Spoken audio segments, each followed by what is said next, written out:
So welcome students. This question you're asked to find 0 to 2 integer part of x square dx.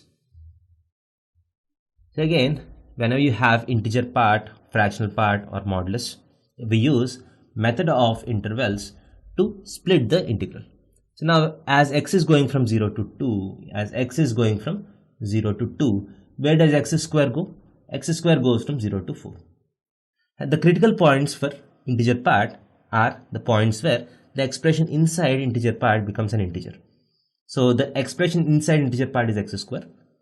So x square is going from 0 to 4. So what are the integer values between 0 and 4?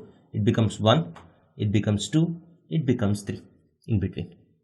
So these are the critical points corresponding to x square.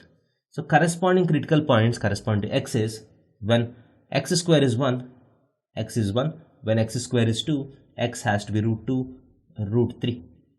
So correspond to x square is equal to 0, 1, 2, 3, 4. X will be 0, 1, root 2, root 3, 2. Right? So now let us try to split this integral into parts. So first is 0 to 1 integer part of x square dx plus integration from 1 to root 2 integer part of x square dx plus integration from root 2 to root 3 integer part of x square dx plus integration from root 3 to 2 integer part of x square dx. That is equal to, so if x is in between 0 to 1, x square is also in between 0 to 1, so integer part becomes 0, plus if x is in between 1 and root 2, x square is in between 1 and 2, so integer part becomes 1. So integration from 1 to root 2, 1 dx.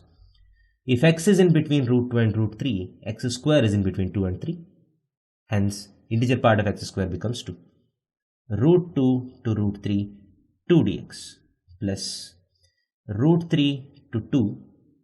If x is in between root 3 and 2, x square is in between 3 and 4. So integer part becomes 3.